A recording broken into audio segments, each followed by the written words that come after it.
საბოლოოდ კი ეს ქვეყანაც განილევა. ბუნებითნი წესნი დაირღვევიან, ზაფხული ზამთრად და ზამთარი ზაფხულად შეიცვლება.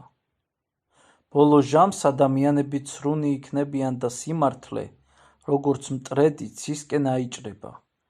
სიტყვით კეთილნი იქნებიან, გულით კი იზრახვენ ბოროტს. სხვებს ქრისტეს ცნებებით დამოძღვრავენ, თავად კი უკეთურნი იქნებიან. ბრძენთა და განათლებულთა შორის ლოთობა და ბილდსიტყვაობა გავრცელდება. მოსწავლენი მოძღვრებზე უფრო ბრძენნი იქნებიან. დიდი ღრუბელი ჩამოწვება მაშინ მთელს ქვეყანაზე. ბუნებითნი წესნი დაირღვევიან. ზაფხული ზამთრად და ზამთარი ზაფხულად შეიცვლება. უეცრად აცივდება ზაფხულს და შუა ზამთარს ხვატი დადგება და იქნება მაშინ, რომ აერევა ჯამი და როდის რა დასთესონ არ ეცოდინებათ. ადამიანები თავიანთი უკეთურობისა და უსამართლობის გამო მრავალს დასთესენ და მცირედს მოიმკიან. მზე გაფერმკრთალდება და მთვარე შეიცვლება, ვარსკვლავნიც იცვლებიან.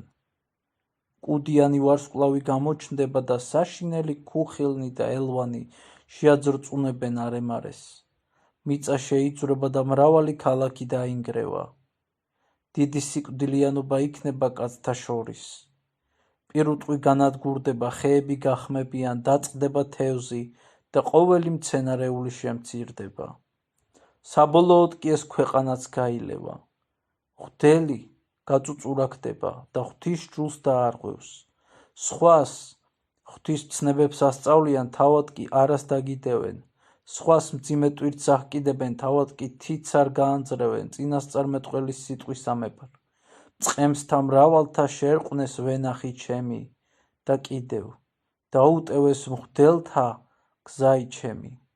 სულიერ შვილებს ფულისა და მონაგებისთვის დამოძღვრავენ და მუცელ ღმერთობას მიეცემიან. კაცთა წინაშე ქედ და დრეკილნი, არა მოციქულთა და წმინდა მამათა განწესებათაებრ, არამედ კაცობრივი შიშით შეპყრობილნი განუტევებენ ცოდვებს.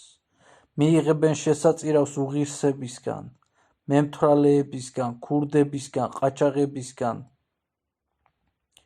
ანტიქრისტეს მოსვლასთან ერთად უსჯულოთა შორის, რომელთაც ცხონების სასოება დაკარგული ექნებათ, გამრავლდება სამარცხვინო სიამოვნებები, სოდომია, მიეცემიან ნაყროვანებას, განცხრომას, ლოთობას და ყველა სხვა სიბილწეს. ამგვარად ქრისტეს მოაქვს საქმის გარემოებასთან სრულიად შესაბამისი მაგალითი, როგორც მაშინ ამბობს იგი, როდესაც კიდობანი მზადდებოდა. ხალხს არ სჯეროდა და მაშინაც კი, როცა უკვე მზად იყო და წინასწარ აუწყებდა მათ უბედურების მოახლოებას, ისინი მშვიდად შეჰყურებდნენ მას და განცხრომაში იყვნენ, თითქოს და არანაირი გასაჭირი არ მოელოდათ.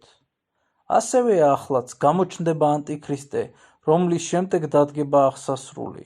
აღსასრულს მოჰყვება სასჯელი და გამოუთქმელი ტანჯვა, ხოლო ადამიანები გარყვნილებით მთვრალნი, ვერანაირ საშიშროებას ვერ იგრძნობენ ამ მომავალ გაჭირვებათა წინაშეც. ამიტომაც, როგორც სალმობა შობადისა, მოციქულის სიტყვისამებრ, მათზეც მოიწევს ეს საშინელი და გარდაუვალი უბედურებები. რატომ არ ახსენა ქრისტემის უბედურება, რაც სოდომელებს დაატყდა თავს? მას სურდა მაგალითად წარმოედგინა საყოველთაო ამბავი, რომლისაც ასევე არ სჯეროდათ, როცა წინასწარმეტყველები იყო. ვინაიდან ბევრს არ სჯეროდა მომავალში მოსახდენისა, უფალი უმტკიცებს მათ წარსულში აღსრულებულით და ამით აძრწუნებს მათ გულებს. აი ეს არის ჩემო მეგობრებო რეალობა. მოახლოებულ არს ჟამი აღსასრულისა.